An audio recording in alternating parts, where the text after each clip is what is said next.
सखी सपने में मेरी एक बात हो गई। सखी सपने में मेरी एक बात हो गई।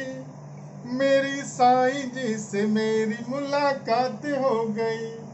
मेरी साईं जी से मेरी मुलाकात हो गई। ओम साई राम, ओम साई राम, ओम साई राम। और मेरे प्यारे भाइयों बहनों, कैसे हैं आप? बाबा के जप तप में लगे रहें, क्योंकि बाबा ही इस कलयुग में भगवान भोले भंडारी के का ही अवतार इस पृथ्वी लोक पर अवतरित हुआ है। और जो भगवान भोले भंडारी हैं वह अनादि हैं, ना उनका शुरुआत है और ना अंत है।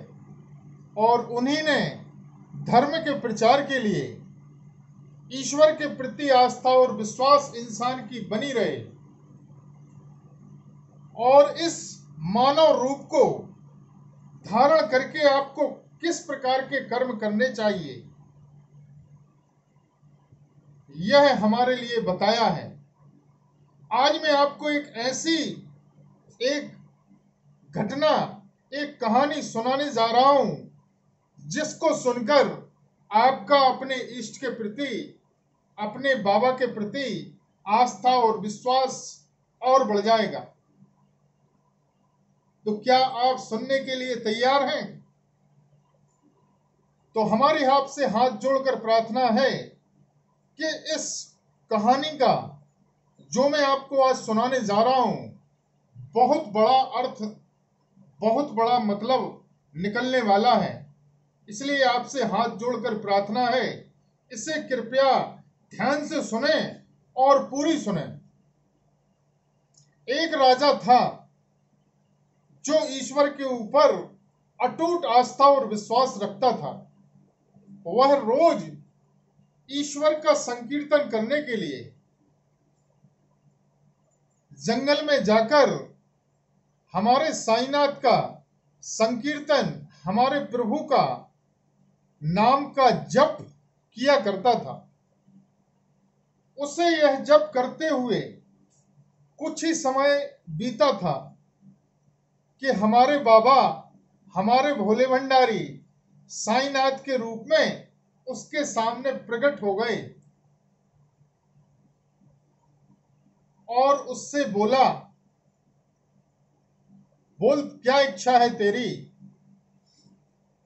तो वह व्यक्ति जो राजा के रूप में था, वह रियल में एक बहुत ही एक गांव का लंबड़दार व्यक्ति, बहुत ही धनी व्यक्ति था। और उसकी अपने गांव के व्यक्तियों के प्रति इतना स्नेह था कि वह अपने गांव वालों को अपना परिवार ही मानता था। तो उसने हमारे साईनाथ से बोला, हमारे भोले भंडारी से बोला कि मेरी प्रभु एक इच्छा है कि जिस तरीके से आपने हमारे लिए साक्षात दर्शन दिए हैं, इसी तरीके से मेरी इच्छा है कि आप गांव के सभी व्यक्तियों को, बच्चे से लेकर बुजुर्ग तक, महिलाओं से लेकर बुजुर्ग महिलाओं तक, सभी के लिए साक्षात दर्शन दें। तो प्रभु ने बोला, तपस्या तूने की है और तू चाह रहा है कि मैं पूरे गांव वालों को, सभी को दर्शन दूं। जब तक उन्होंने नहीं किया है, तूने किया है, तू अपने लिए क्यों नहीं मांग रहा? तो उस व्यक्ति ने बोला कि इतना स्नेह है मेरा गांव वालों के प्रति कि मैं उनको अपना परिवार मानता हूं। तो उसने बाबा से, इष्ट से जिद की। तो उन्होंने कहा कि ऐसा नहीं हो सकता, जब तक तूने किया है तो तुझे ही दर्शन देंगे। तो उसने प्रभु से बोला कि मैं और आपका जब तक करूंगा जब तक आप यह मेरी प्रार्थना स्वीकार नहीं कर लेते। तो उसकी जिद को जानकर प्रभु साईनाथ ने, हमारे भोले भंडारी ने, उसकी प्रार्थना स्वीकार करते हुए बोला कि मैं तेरी प्रार्थना स्वीकार करता हूं और तू कल शाम को 5 बजे अपने पूरे परिवार को, अपने गांव वालों को लेकर यहां आना, मैं सभी के लिए दर्शन दूंगा। तो उस व्यक्ति ने प्रभु को प्रणाम करके जब अपने गांव वापस आया तो उसने कुछ व्यक्तियों को लगाकर पूरे गांव में सूचना भिजाई कि कल प्रभु, जो कि भोले भंडारी का अवतार है, हमारे साईनाथ, सभी को दर्शन देने वाले हैं। तो सभी के लिए, उनके दर्शन करने के लिए जो पास में जंगल है वहां पर ठीक 5 बजे बुलाया है, सभी को चलना है। तो सभी गांव वाले तैयार हो गए उस व्यक्ति के साथ प्रभु के दर्शन के लिए।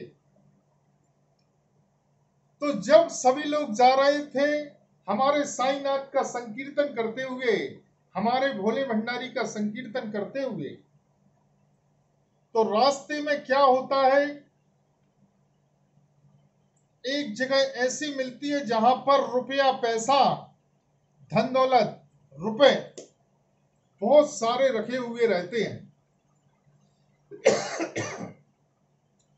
तो कुछ व्यक्ति उन रुपए पैसों को देखकर रुक जाते हैं और उस धन पैसा के ऊपर अटैक करते हुए उसे इकट्ठा करने लगते हैं। राजा बोलता है, इसे छोड़ो, आगे प्रभु हैं जिन्होंने सभी के लिए बुलाया है, सभी को वहां चलना है, इस धन दौलत को, इन रुपए पैसों को यही छोड़ दो। तो कुछ व्यक्ति क्या बोलते हैं कि हमारे ऊपर बहुत कर्जा है और रास्ते में रुपए मिल गए हैं जिससे हमारा कर्जा उतर जाएगा, हम यहीं रुके हुए हैं, आप लोग चले जाएं। तो उस व्यक्ति के साथ उनमें से आधे व्यक्ति वहीं रुक जाते हैं, आधे व्यक्ति साथ में चल देते हैं। कुछ दूरी पर चलकर उन्हें क्या देखते हैं कि एक जगह सोने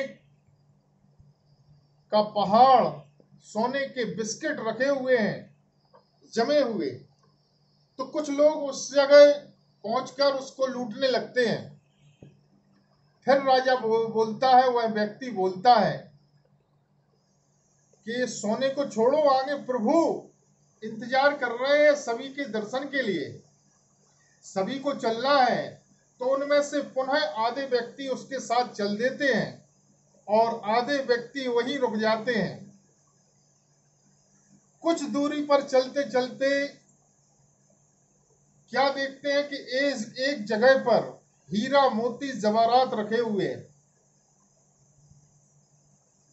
तो पुनः कुछ व्यक्ति जब हीरा जवाहरात देखते हैं तो पुनः रुक जाते हैं और उसको लूटना, उसको इकट्ठा करना, अपने जेबों में भरना चालू कर देते हैं। तो वह व्यक्ति पुनः बोलता है कि आगे प्रभु इंतजार कर रहे हैं, यह धन दौलत छोड़ दीजिए। तो उनमें से वह व्यक्ति, जो गांव वाले थे, कुछ ही बचे हुए थे, कहते हैं कि जाके आप प्रभु से बोल देना, साईनाथ से बोल देना कि वह कल आके दर्शन दे, आज हमारे पास समय नहीं है। क्योंकि हम लोगों के ऊपर इतनी परेशानियां हैं कि इनसे, धन दौलत से हमारी परेशानी दूर हो जाएंगी।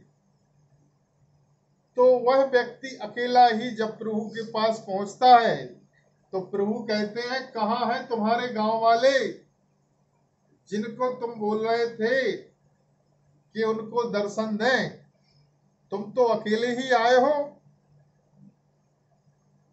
तो वह व्यक्ति बोलता है, प्रभु आपने सच कहा था, सभी लोग आपको पाने की बजाय रास्ते में अब धन दौलत को इकट्ठा करने में और जो परेशानियां उनके साथ चल रही हैं उसमें उलझ गए और आपके पास नहीं आ सके। इसी तरीके से हर इंसान धन दौलत में फंसा हुआ है। इस कहानी से हमें शिक्षा मिलती है कि प्रभु को पाने में आपके ऊपर अड़चनें जरूर आएंगी। धन दौलत यह नॉर्मली चीज है, यह ऑटोमेटिक आपके पास आएगा।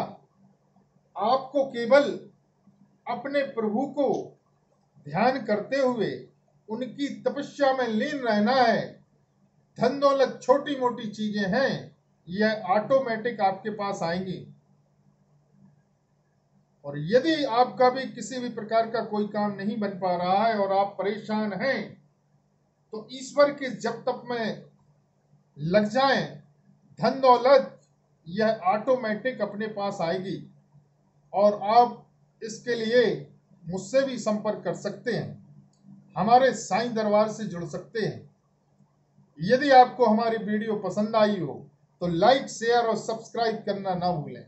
ओम साई राम, ओम साई राम, ओम साई राम।